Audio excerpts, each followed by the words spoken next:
I hired a woman to clean the house while my entire family was out. About an hour later, she called me and whispered, "Ma'am, is there anyone else in the house?" I froze. "No, why do you ask? There's a woman upstairs." I started trembling. "Get out of there right now." I called the police and drove home at top speed. I'm glad you're here. If you're watching this video, please like it, subscribe to the channel, and tell me in the comments where you are listening to my story of vengeance from. I want to know how far it has traveled. That day, I woke up with a plan to clean the house myself. I wanted everything to be spotless, especially before the coastal rains returned, when the humidity makes everything feel heavier and dirtier. I rolled up my sleeves, grabbed a rag, and stood in front of the living room window, ready to start with enthusiasm. As I wiped the glass, the phone in my pocket vibrated. I looked at the screen. It was Yvette, my childhood friend, whom I hadn't seen in many years. Her cheerful voice filled the phone, letting me know she would only be passing through Savannah, Georgia for one day and wanted to invite me for coffee. My heart warmed. Hearing her familiar voice, Yet and I shared so many memories running through the fields, staying up late talking about our dreams. How could I say no, but thinking about all the cleaning I had to do? I hesitated for a moment. I couldn't leave the house like that. Then I remembered Brianna Parrish, the 20-something woman who lived in the alley near my place. She was slight, kind-natured, and needed some extra work to pay for her college classes. I called her, and she immediately accepted, grateful for the opportunity. I gave her precise instructions. Clean the study scrub the stairs to the second floor, and above all, be careful with the old, dusty shelves belonging to my husband, Jerome. I left her a spare key and asked her to lock up tight when she finished. I drove to the Magnolia Tree Cafe where Yetta was waiting for me. We sat under a sprawling live oak tree. She told me about her life in the city, about her children who were already grown. I told her about Jerome, his work as a published novelist, and my tranquil, though sometimes empty days. We laughed, remembering old times. In the middle of our chat, my phone rang again. I saw the number. It was Brianna. I smiled, thinking she was calling to say she was finished. But when I answered, I didn't hear her usual shy voice. Instead, I heard agitated breathing, as if she was trying to contain a panic. "Miss Simone," she whispered in a shaky voice I could barely hear. "Is there anyone else in the house?" My heart stopped. "No," I replied, trying to sound calm. "I'm having coffee. My husband is at the publisher's and won't be back until tonight." "What's going on, Brianna?" There were a few seconds of silence on the other end. I could only hear her ragged breathing. Suddenly her voice broke. "There's a woman on the second floor. I was cleaning the stairs and I saw her. She was wearing a long white dress with messy hair. She walked down the hallway and disappeared into the last room. Her words were like an ice-cold knife in my chest. I tried to stay calm, but the hand holding the phone was shaking. My first thought was that someone had broken in. The house was over 70 years old, but we always locked everything carefully. How could someone have entered? I apologized to Yvette, telling her I had an emergency. She looked at me worried, but I just shook my head, unable to explain more. I told Brianna on the phone. "Brianna, get out right now. Lock the door and wait outside. I'm on my way." I called the police while driving, my voice cracking with anxiety. I explained there was an intruder in the house, trying to provide details, even though my mind was a whirlwind. I tried to call Brianna again, but she didn't answer. Every unanswered ring made my heart pound harder, as if it were trying to escape my chest. I imagined the worst, that something had happened to her or that the intruder had attacked her. That day, the streets of Savannah seemed endless, even though I was flooring the accelerator. When I arrived home, a police cruiser was already parked in front of the door. Brianna was sitting hunched on the front step, her face pale, her eyes wide open, filled with terror. I rushed toward her, hugged her, and asked anxiously, "Are you okay? Did you see anything else?" Brianna just shook her head, her lips pressed together as if she couldn't utter a single word. Two police officers, one middle-aged with a serious look and a younger one, walked out of the house. They said they had checked every corner, every room, every closet under the beds, even the backyard shed. There was no one. There were no signs of forced entry. All doors and windows were locked, without a single scratch or strange mark. I sighed with relief, but the feeling of uneasiness didn't leave me. Brianna recounted, still trembling. "I swear, I saw her, Miss Simone. She didn't look real. She was like a shadow. I won't dare go up to the second floor again." I stroked her shoulder to console her, but a doubt began to grow inside me. This house was over 70 years old. It had belonged to Jerome's family before we moved in. The brick walls, the creaking wooden doors, the dark corners, they had always made me feel like they were hiding something. But I couldn't imagine a woman. Just then, I heard Jerome's sedan pull up the cobblestone driveway in front of the house. He got out, his face surprised to see the police car and me next to Brianna. I took his arm and quickly told him what happened. I expected him to be as worried as I was, to want to find out what was going on. But Jerome only smiled faintly, a smile I rarely saw. He approached Brianna, patted her shoulder, and said in a soft, almost mocking voice, "You must have been tired, honey, and confused the sun's reflection with a shadow. Our house is old. It has many corners that play tricks on the eyes." Brianna lowered her head without saying another word. I looked at her, my heart heavy. I knew she wasn't a fanciful girl. She was hardworking, honest. She had no reason to invent something like this. But Jerome's gaze, his calm, began to make me doubt myself. Maybe he was right. I apologized to the police for making them come out. A bitter embarrassment rose in my chest. I paid Brianna, asked her to go rest, and promised I would call her if I needed her. 3 months later, I officially retired. There were no more rushed mornings getting ready for work, no endless meetings, no days racing against deadlines. The old house in Savannah became my world, but the change of pace kept me awake at night. Every night, I stayed up staring at the ceiling, listening to the clock ticking in the darkness. During those nights, I began to notice strange sounds coming from the attic. At first, they were slight noises, as if something small accidentally fell to the floor. I convinced myself it was the wind blowing through the old windows or the wood creaking. Due to the changing weather, but little by little, the sounds became clearer, more vivid. I heard something like a chair scraping across the floor, slow and heavy.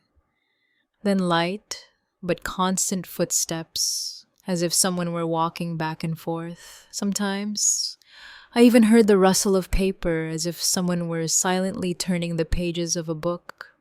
I told Jerome one morning, as we had breakfast in the kitchen. I tried to keep my voice steady, but I couldn't help feeling uneasy.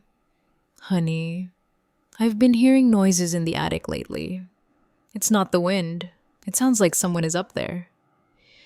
Jerome yawned without looking up from the newspaper in his hands.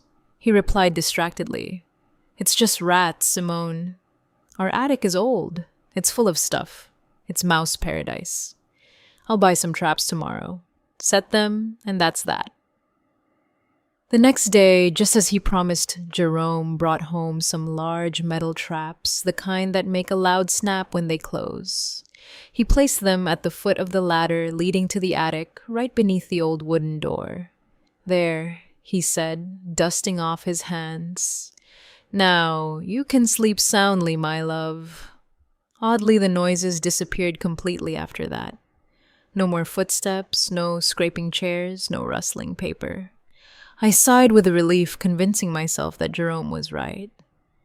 Maybe it was just mice and I had worried too much. But then strange things started happening. Things impossible to ignore. One afternoon, I bought a package of spicy sausage from the local market, my favorite for its intense flavor. Jerome, on the other hand, had never liked anything spicy. He wouldn't even taste it. I carefully wrapped the sausage in paper and stored it in the refrigerator, planning to enjoy it over the weekend. The next morning, when I opened the door, I froze. A large chunk was missing.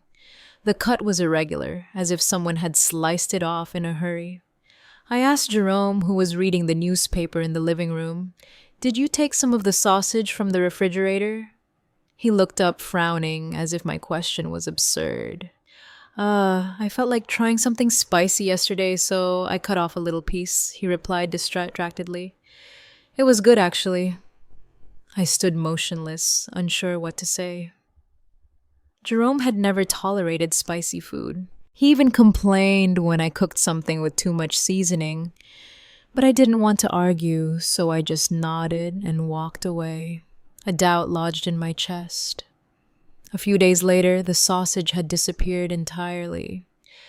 I rummaged through the refrigerator, checked the trash, but found no trace. This time, I didn't ask Jerome anything. An uncomfortable feeling like a block of ice began to settle within me. Then one Saturday afternoon, Jerome and I drove to Charleston, South Carolina, to visit some old friends. We left early in the morning and returned late at night. When we entered, the house was as silent as always. I went upstairs to the second-floor bathroom to wash my face and shake off the day's fatigue. But as I stepped inside, I felt something cold and damp. The floor was soaked. Water seeped between my sandals, icy cold.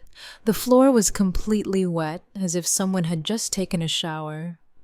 I looked around and saw drops still sliding down the shower walls, shining under the light. My heart hammered loudly. No one had been home all day. How was this possible? I called for Jerome, my voice trembling. "Come here, please. The bathroom is soaked like someone took a bath." He entered, looked for a moment, and shrugged. "It must have been the afternoon rain that came in through the ceiling vent, my love." I looked out the window. The street in front of the house was dry under the street lights. "It hasn't rained, Jerome," I said, trying to sound calm. He frowned, slightly annoyed. "Then it must be a leak in the old pipes. You always worry about nothing. I'll call a plumber tomorrow." But he never called a plumber. In the following days, the bathroom floor was dry, as if nothing had happened. I checked the ventilation grate and the pipes, but everything seemed normal. Jerome's explanation, though reasonable, failed to erase the feeling of unease that was growing inside me. The noises in the attic, the disappeared sausage, the puddle of water with no apparent source. It all seemed like unconnected fragments, but when put together, they formed a contradictory image I couldn't stop thinking about.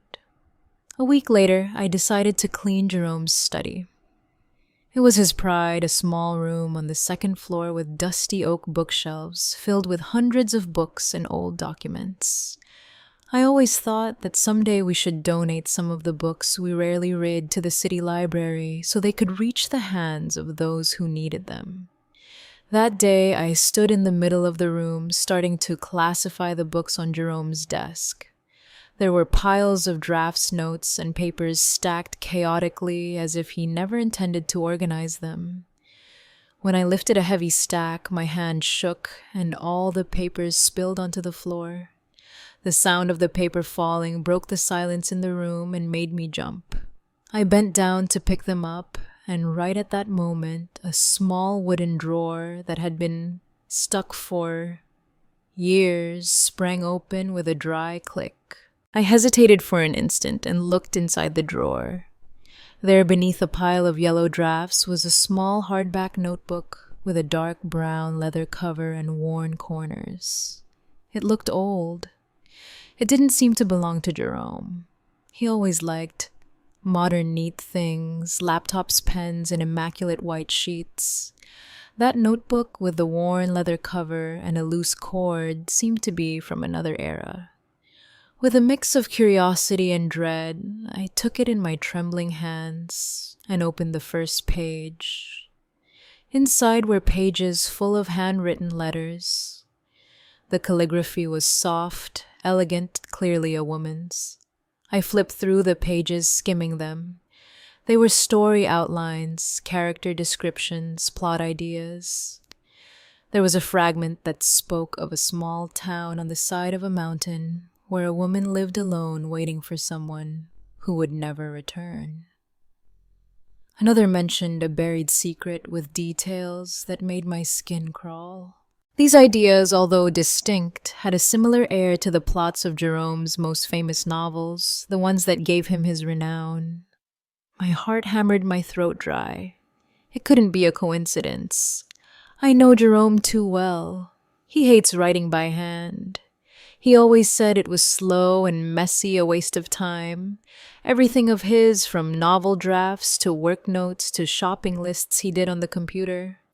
I remember once when I asked him to jot down a restaurant address, and instead of taking the pen next to him, he turned on the computer to write it.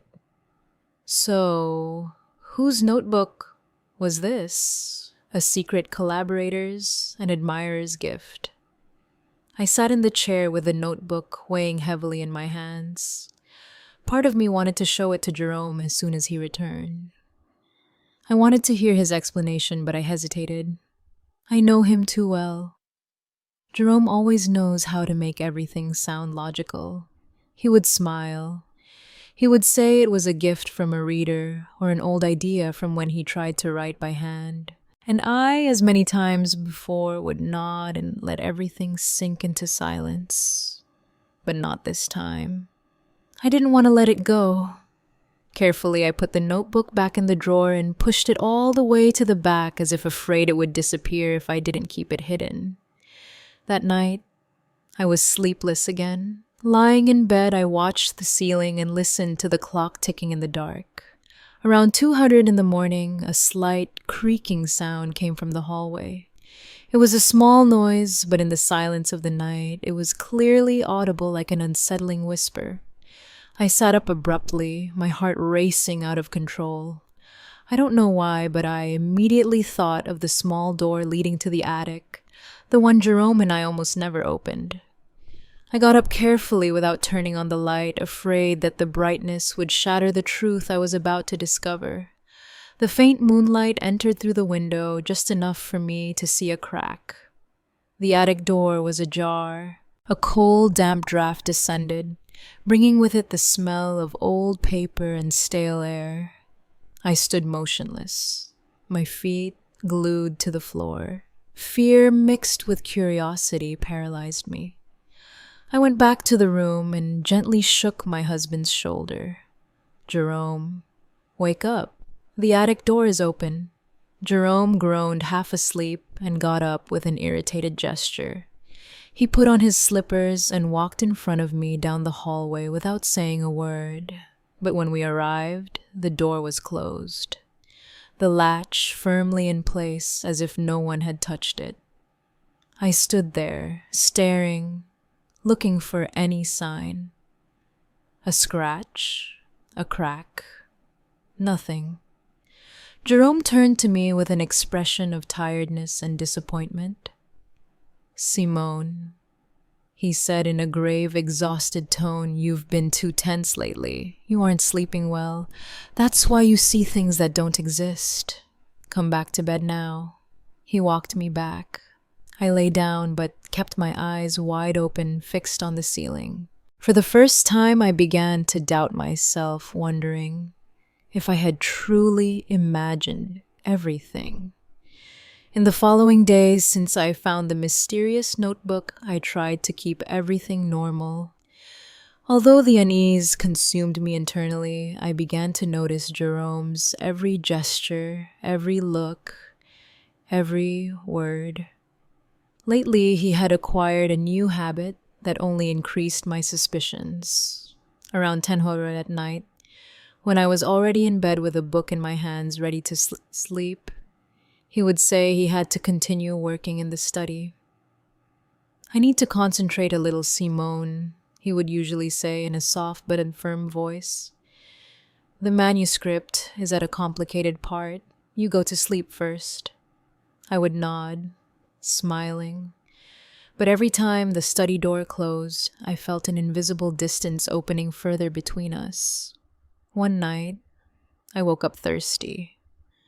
The clock on the table showed almost 1 in the morning, and the second hand seemed to be counting something in the darkness. I reached out to touch Jerome, but the bed was empty, the sheets cold, as if he had never been there. My heart leaped. A sensation of disc ran through my body. Where was he? I put on a thin robe and went out into the hallway, thinking he might have fallen asleep at the desk, as he did, sometimes when the pressure from the publisher exhausted him. I walked down the dark hallway. The faint light from the living room projected strange shadows on the walls.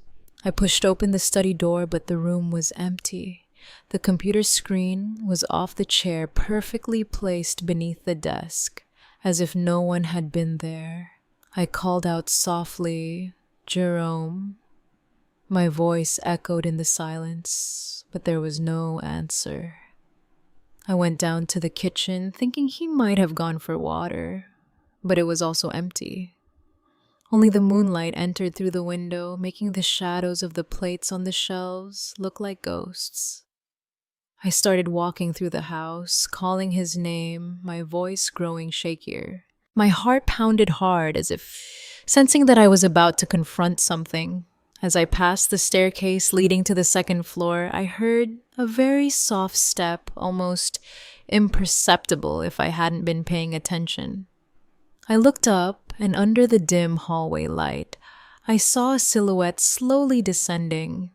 It was Jerome. He was barefoot, walking carefully, as if he didn't want to make the slightest noise. In his hand, he carried a porcelain plate, the kind we used for weekend dinners. When he saw me there, his eyes widened. An expression of surprise crossed his face. The plate slipped from his hands, fell onto the stone floor with a sharp clank, and shattered into pieces. That sound tore through the silence of the night, startled me, and I took a step back. I looked at the fragments, confused. The plate was empty clean, with no traces of food or grease, as if it had been carefully washed. That only increased my bewilderment. I looked up at Jerome and asked in a trembling voice, "What were you doing up there at this hour? I thought you were in the study." He bent down and began picking up the pieces with slow movements, as if trying to buy time to think of an answer. He avoided my gaze and said in a forced tone, I got stuck on the end of the book. The editor won't stop pressuring me, you know. I needed a quiet place, so I went upstairs for a while. I got hungry and went up with some food. I stood there watching him pick up the pieces, unable to fully believe him. I knelt to help him. When our fingers brushed on the cold floor, I felt a shiver of distance. That hand that once gave me comfort now chilled my skin. I knew he was under a lot of pressure from the publisher. The constant calls from Mr. Sterling, his editor, kept him tense. Maybe I told myself he just needed space to write. Maybe I was overreacting. The next morning, the house was heavy, as if an invisible cloud floated above us. I woke up tired, my head full of unanswered doubts. Jerome, avoiding looking at me, got up earlier than usual. I heard him silently preparing coffee, the soft clinking of the porcelain, but without the usual good morning. He locked himself in the study, closing the door firmly, and I knew he didn't want interruptions. I stayed in the hallway looking at that wooden door with a heavy heart. Near noon, Jerome emerged, dressed in a gray suit and carrying a small suitcase. He paused in the living room, where I was sitting with a cup of cold tea. "I need to go away for a few days," he said in a flat, emotionless voice. "Maybe I'll go to Atlanta. I need a change of scenery for inspiration." I looked up surprised. Jerome never left without warning. He always planned everything in advance. He consulted the itinerary with me. "Why so suddenly?" I asked, trying to sound calm though my heart was pounding. He didn't look at me directly. His eyes were fixed on the window, where the sunlight filtered through the dusty panes. "The idea just came to me suddenly," he replied monotonously. "Be careful while I'm gone." But just before walking out the door, he suddenly turned and placed his hands on my shoulders. His grip was stronger than usual, making me jump.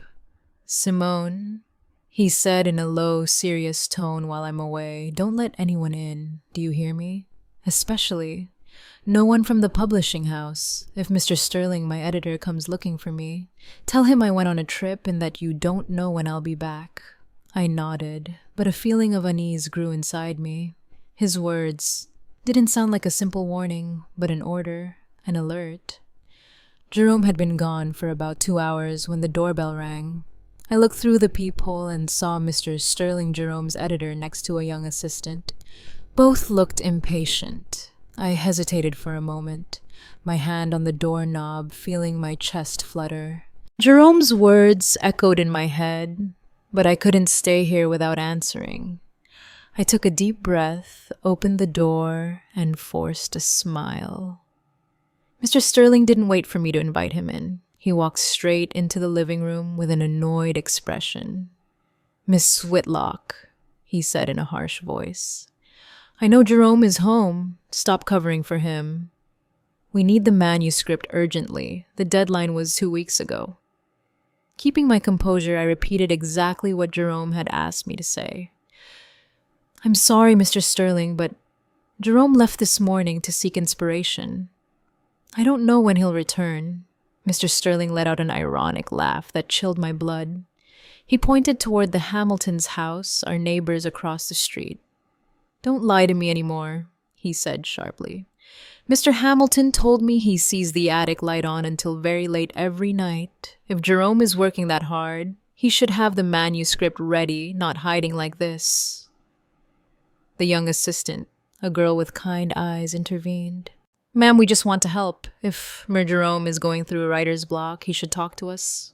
We can support him." Her tone was gentle, but I could no longer concentrate. Mr. Sterling's words struck me hard. The attic light. I had never noticed that. We almost never went up there. It was full of old boxes and cobwebs. Why would a light be on? And why did Mr. Hamilton say he saw it every night? My heart seemed to stop.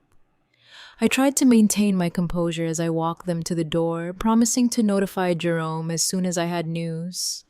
But as I closed the door, I leaned against it trembling. My mind raced. The scattered fragments began to fit together. The noises in the attic. The piece of sausage that disappeared, the puddle in the bathroom. The mysterious notebook. The empty plate, and now the light. It all pointed to the same place. The attic, that forgotten space I hadn't been in for years.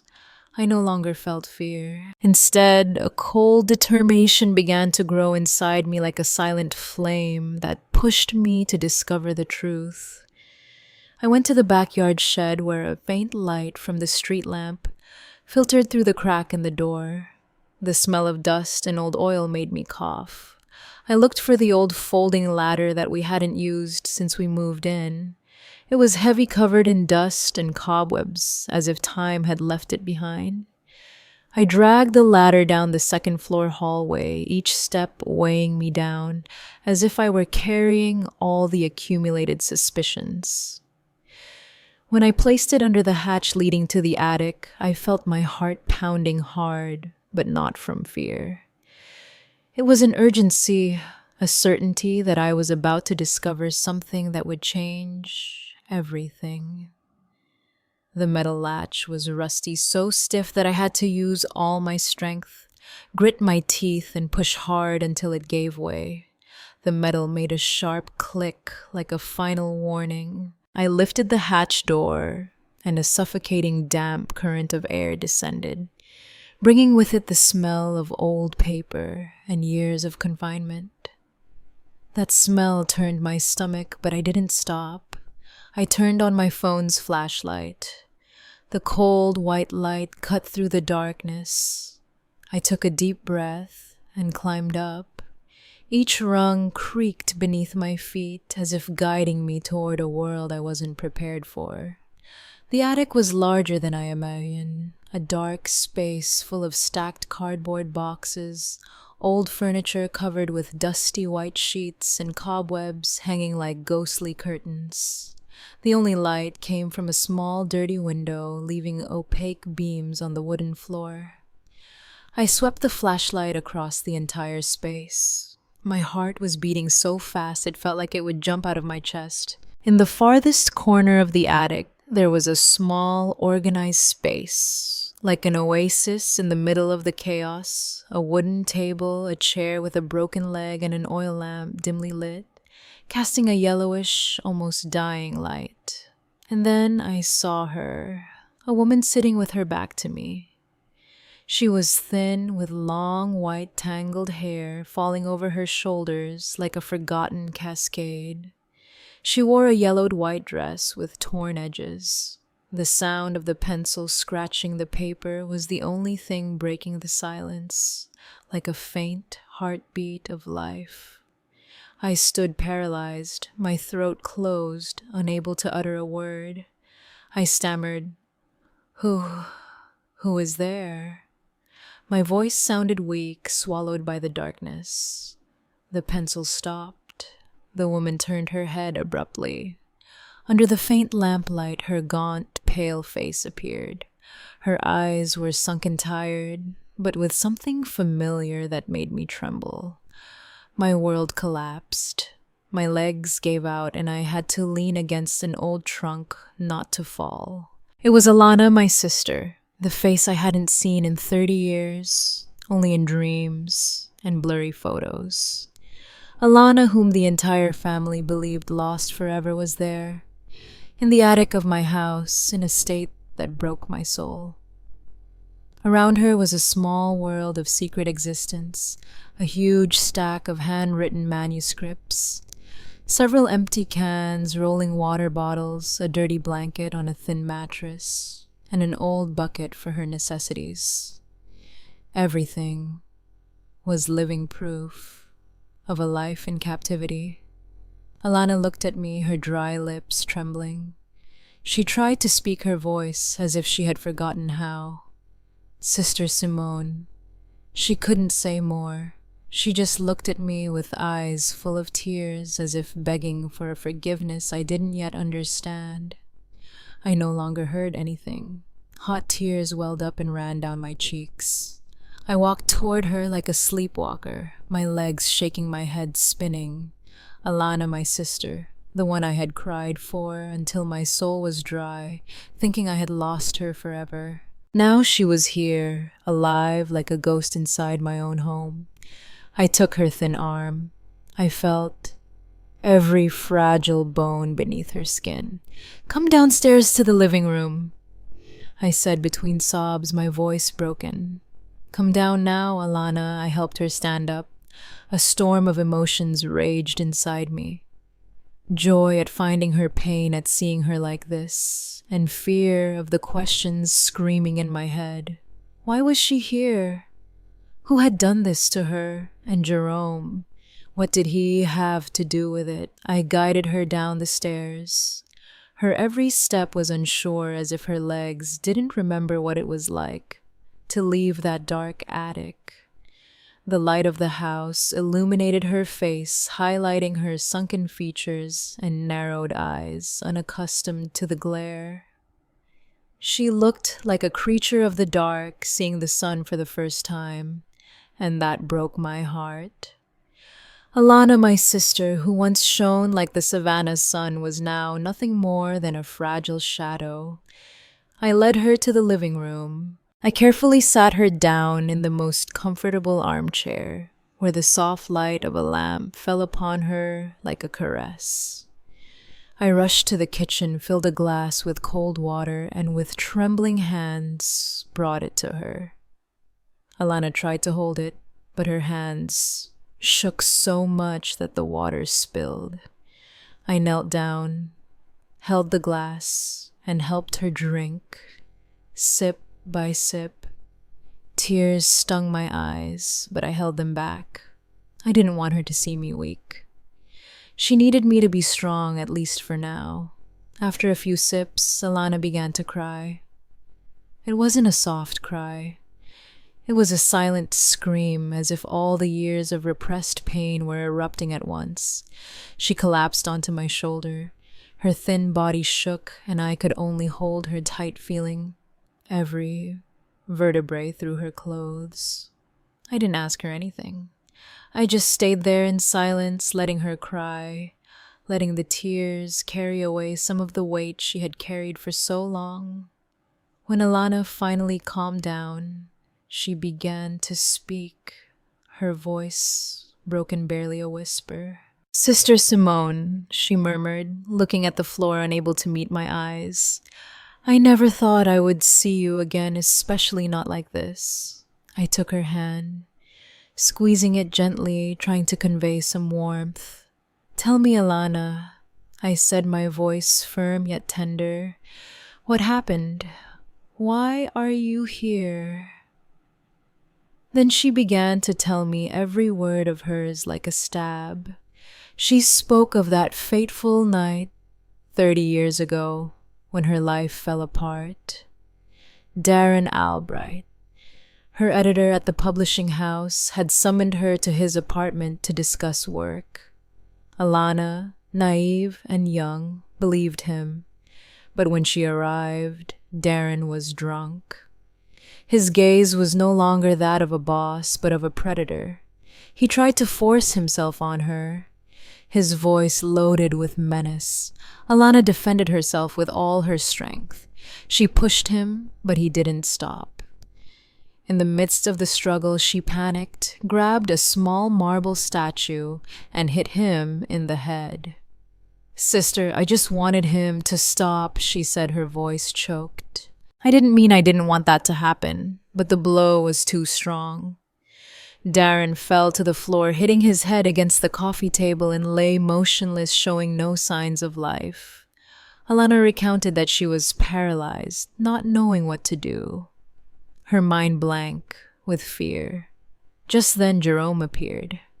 He said he was just passing by to invite her to dinner at our house.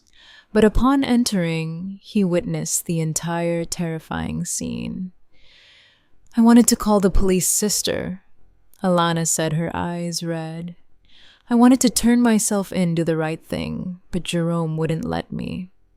He stood there looking at her with chilling calm. "You'll go to prison, Alana," he said in a cold voice. "You'll lose your whole life. Let me help you for Simone. I'll protect you." I listened, my body cold. Jerome, the husband I loved, whom I trusted, had manipulated my sister using my own love for him. He convinced Alana that hiding the truth was the only way to protect me, to prevent our family from bearing the shame. That night, taking advantage of the darkness and isolation of the low country woods near the Ojichi River, Jerome carried Darren's body in his car. He quickly dug a grave on the hillside in a place no one knew and buried the secret there. Then he brought Alana to our house when I was already asleep and hid her in the attic. It will only be temporary, he told her, until everything calms down. But temporary turned into 30 years. Jerome turned Alana into a ghost, living in secret in her own sister's house. When the police investigated, they discovered that Darren had withdrawn a large sum of money before he disappeared. Jerome skillfully spread the rumor that Elena and Darren were having an affair and had run away together. That story, coupled with both of their disappearances, made everyone, even me, believe it was true. The investigation stalled, and Alana, in the eyes of the world, became a fugitive who abandoned her family. I stood there, tears streaming down my cheeks, but not from sadness. It was rage. It was the pain of betrayal. I remembered the days after Alana's disappearance when I cried until I had no strength left, when our mother aged overnight from grief. I remembered Jerome's sudden literary career, his successful novels, the wealth and fame we achieved, all of it built upon my sister's pain and sacrifice. I didn't know Alana, I whispered, my voice broken. I didn't know anything. I trusted him. The first few years in the attic were hell, sister, Alana continued in a hoarse voice, her gaze lost as if reliving those dark days. I lived with fear, guilt, and an unbearable loneliness. Every night I dreamed the police were coming for me, or worse, that I was trapped forever in the darkness. She paused, breathing shakily. To keep from going insane, I started writing. I wrote about the stories I dreamed about, worlds where I could be free, where I wasn't a shadow. I listened, feeling every word like a stab. I imagined Alana, the vibrant young woman she once was, hunched in that cold attic, clinging to the pencil like the last spark of hope.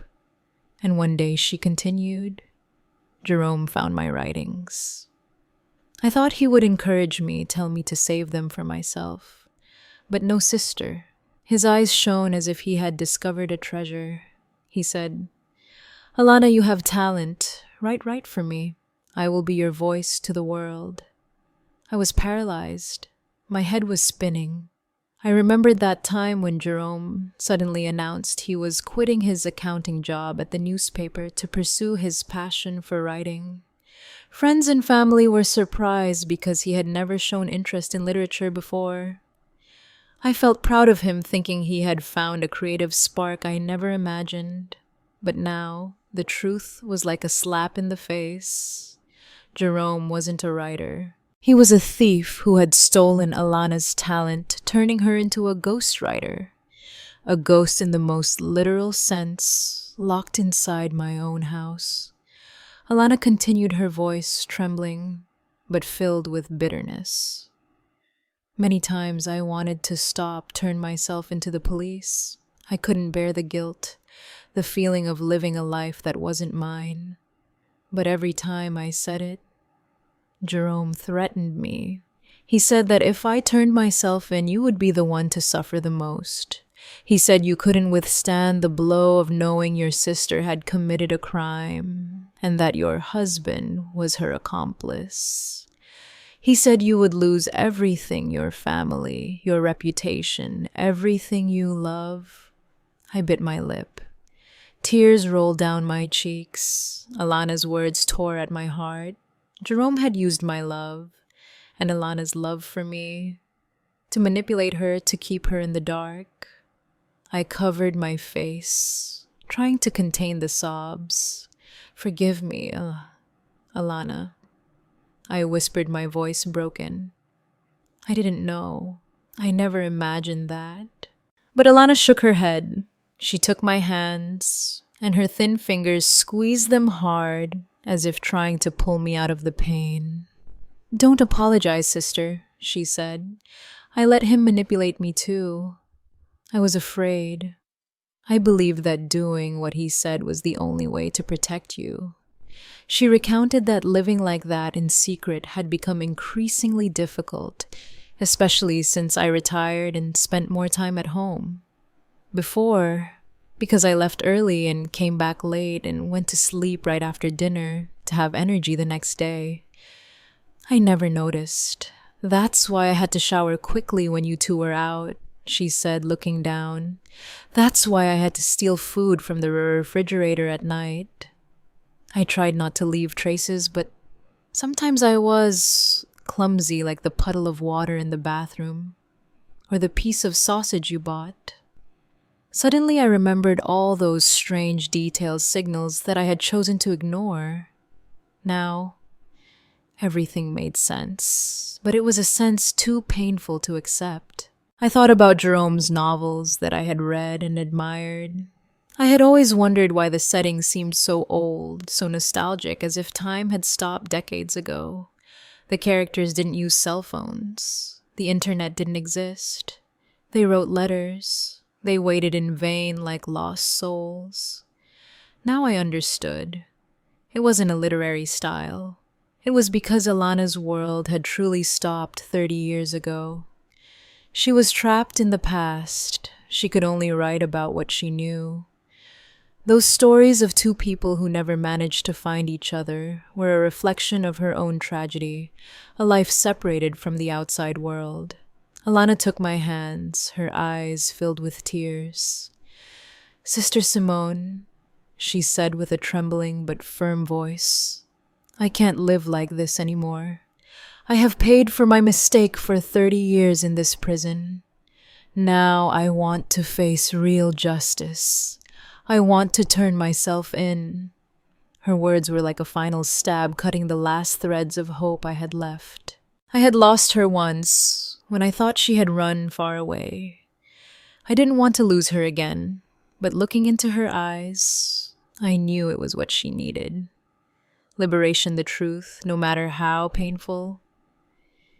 Tears rolled down my cheeks, but I nodded, squeezing her hand tightly.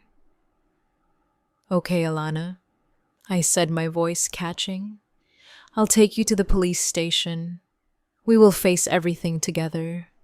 I hugged her, feeling her fragile body in my arms. My heart was full of pain, but there was also a small spark, the hope that though late, I could still help her regain her freedom. The next morning, I dressed Alana in one of my clean outfits. The dress was too big for her thin body, but at least it made her look more presentable. We hadn't slept all night. I sat next to her in the living room, telling her how the world had changed. The tall buildings, the smartphones, everyone was glued to, and the loved ones who were no longer with us. Alana only listened in silence, her gaze lost, as if trying to imagine a world that had been stolen from her. I drove to the Central Police Department with Alana seated beside me. She was hunched in the passenger seat, her hands clasped together, her eyes fixed on the window like a stranger seeing an unknown planet for the first time. "Everything has changed too much," she whispered, amazed at seeing the electric cars pass or children taking photos with their phones. I took her hand and squeezed it gently, trying to give her some courage. "I'm here, Alana," I said with a trembling voice. "We're going to get through this together." At the police department, I asked to speak directly with the head of detectives. At first they refused, saying we needed an appointment. But when I mentioned the disappearance of Elena Whitlock, which occurred 30 years ago, their attitude changed completely. An officer led us to an interrogation room, a small room with gray walls and an icy metal table. With my help, Alana began to tell her story. Her voice was clear and serene, as if she had rehearsed those words 1,000 times in her mind. She spoke of that fateful night of Darren, of the accidental blow that took his life, and of how Jerome hid her in the attic, turning her into a ghost for 3 decades. The police listened with disbelief. One took notes non-stop, while another spoke into the radio with an urgent tone. Alana's confession shook the entire police department. The case files were immediately reopened.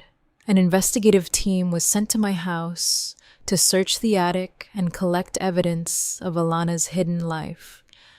The manuscripts, the food containers, the dirty blanket. Another group, following Alana's precise directions, set off for the low country woods near the Ojichi River. After a few hours of searching, they found human remains buried beneath an old tree deep in the forest. Preliminary DNA analysis confirmed they were the remains of Darren Albright, the man everyone believed had fled with her. The arrest warrant for Jerome was issued that same day. The police set up an ambush at our house, awaiting his return from his trip to Atlanta. I wasn't there, but later Mr. Hamilton, our neighbor, told me that Jerome offered no resistance when they handcuffed him in front of the gate. He just lowered his head, his face expressionless, as if he had always known this day would come. Hearing that, I felt a strange emptiness. The man I once loved, whom I blindly trusted, was now nothing more than a distant shadow, burdened with the secret that destroyed my entire family. I hired the best lawyer for Alana, someone who committed to fighting for her to receive clemency. With the argument of self-defense and the 30 years she spent in prison, manipulated by Jerome, he believed justice would see her as a victim, not a criminal. I spent all day preparing things to take to her clean clothes books and the dishes she loved most as a child. I wanted her to know that no matter what, I would always be by her side. But a few days later, while I was packing things to visit her, the phone rang. A cold, formal voice spoke from the other end of the line. "Miss Whitlock, we regret to inform you, Alina Whitlock took her own life at the detention center last night." The phone slipped from my hands and fell to the floor with a dry thud. My world shattered again. Alana, my sister, the one I had just gotten back, had chosen to leave forever, leaving me alone in a pain that had no words. She had told the truth. She had faced her past. But maybe she couldn't bear another trial or the stares of a world that doesn't forgive. The officer said Alana had left a letter for me. That afternoon, they handed it over. I held it with trembling hands, looking at her soft, familiar handwriting, the same I had seen in the attic notebook.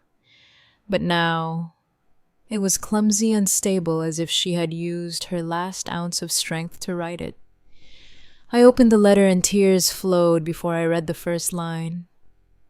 "Dear Sister Simone," she wrote, "when you read this, I will truly be free. For 30 years I wrote to survive, to keep from disappearing. But I could never write under my own name. I lived as a ghost, and now it is time for that ghost to dissolve. I don't regret speaking the truth. It was the only right thing I did. Don't be sad. Think of it as I have finished the story of my life.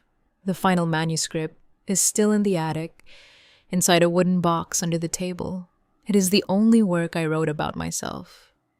If you can please let it carry the name of Lucia Whitlock." I folded the letter, hugged it to my chest, and soaked it with my tears. Lucia Whitlock, the name Alana wanted to use if she ever became a writer, the name that was stolen from her. I knew I had to fulfill her last wish. I would search for that manuscript and bring it to light so the world would know Alana's story. Not as a ghost, but as a woman, a writer, a soul who fought to be free. The trial against Jerome was held a few months later, turning into a scandal that shook the entire country. The press called it the ghostwriter of Savannah scandal. Newspapers filled their front pages with Alana's life story, a young woman locked away, stripped of her freedom, and used to build the fame of a man who didn't deserve it. Faced with irrefutable evidence, Darren's remains found in the low country woods, the manuscripts found in the attic, and Alana's testimony before her death, Jerome lowered his head and confessed. He was charged with multiple felonies: unlawful appropriation of copyrights, illegal deprivation of liberty, conspiracy to cover up a crime, and obstruction of justice. The sentence was a deserved ending, but I felt no relief. For me, Jerome had died the day I discovered the truth, the day the man I loved became a stranger. I did not attend the trial. I couldn't face him. I couldn't look into the eyes that once spoke words of love to me, but hid such a terrible secret. Instead, I returned to the house, which was once a home but was now just a space full of painful memories. One afternoon, as the sunlight faded over the cobblestone street, I decided to go back to the attic. This time I no longer felt fear or oppression. I climbed each rung with a flashlight in my hand, but my heart was lighter, as if I were looking for a part of Alana she had left behind. I found the wooden box under the table just as she had written in the letter. It was a small box, old but well cared for, as if it held her last treasure. Inside was a pile of carefully handwritten manuscripts on yellowed pages. Alana's soft, fluid handwriting was clear, as if she were there telling me her story. I carried the box down to the living room, sat under the desk light, and began to read. It was an autobiography, a novel about her own life. She wrote about our childhood, about the days running through the savannah fields, about the dreams of being a writer. She once confessed to me. She recounted the terrible night that stole her future, the 30 years lived in darkness, and the incredible strength she had not to let her soul break. Every page was a stab, but also a song of resilience, of love for life, no matter how hard.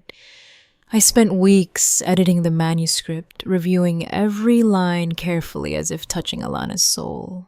There were nights when I stayed up until dawn with tears running as I read the passages where she spoke of her loneliness in the attic, or the times she imagined being free, walking out into the sunlight. The book was not just her story, but the voice of a forgotten person stripped of her identity. I knew I had to bring it to the world so that Alana would not just be a name in my memory, but a true writer. I contacted the publishing house that had worked with Jerome. At first they hesitated, fearful of the surrounding scandal, but when I sent Alana's manuscript, they were completely convinced. "This is a masterpiece," the editor told me over the phone, his voice full of emotion. "We will publish it, and we will do so with all the respect that Alana deserves." The book was published under her true name, Alana Whitlock. On the first page, instead of a prologue, I only wrote one sentence. No one should be imprisoned in the dark, especially if they love freedom. It was my message to her, to my dear sister whom I loved in this world. The book became a phenomenon. Readers across America and then the entire world were moved by Alana's life story. They admired her literary talent, the sincerity, and the poetry in every line. Jerome's old works, now re-edited under Alana's name, also began selling again as a way to right the injustice. Alana, though gone, finally became a recognized and beloved true writer. I read the reviews, the letters from readers, and my heart felt tight yet warm. You did it, Alana, I thought. You got your voice back. Sometimes I still go up to the attic. Now, it is no longer a place of confinement, but it has been cleaned and turned into a small library. I open the window to let the sunlight stream in, illuminating the shelves where Alana's works are respectfully placed. I stand there, looking out at the lively street. Alana's voice has been recovered, and justice has in some way been served. I know she is somewhere in the sunlight, in the pages of the books, and in my heart, free forever. And when everything ended, I understood something. There is no wall thick enough to enclose the truth forever. The lie, no matter how skillfully hidden, rots with time like the dust that covers old shelves. Alana's life proves that silence can sometimes be crueler than guilt, and that fear can turn a person into a ghost within their own existence. If there is one lesson I want to leave you with, it is this: dare to face the truth, however painful it may be. Speak up, even if your voice trembles. Because only when we dare to step out of the darkness are we truly free. And only when the truth is spoken can imprisoned souls finally rest. The story you have just heard has changed names and locations to protect the identity of the people involved. We are not telling it to judge, but with the hope that someone listens and pauses to reflect. How many mothers are suffering in silence inside their own homes? I truly wonder. If you were in my shoes, what would you do? Would you choose silence to maintain the peace? Or would you face everything to reclaim your voice? I want to know your opinion, because every story can become a candle that lights the way for others. God always blesses, and I am sure that courage will lead us to better days. For now, on the final screen, I will leave 2 of the channel's most beloved stories. I am sure they will surprise you. Thank you for staying with me until this moment. Did you like the story, and which city are you listening from? Let's meet in the comments. If you like the story, you can support me by sending a super thanks, so I can keep bringing more stories like this. Thank you so much for your sweet support. I'm looking forward to your comments on the story. On the screen, you can see 2 new life stories that I highly recommend. There's so much more on my channel. Don't forget to subscribe. See you in the next life story. With love and respect.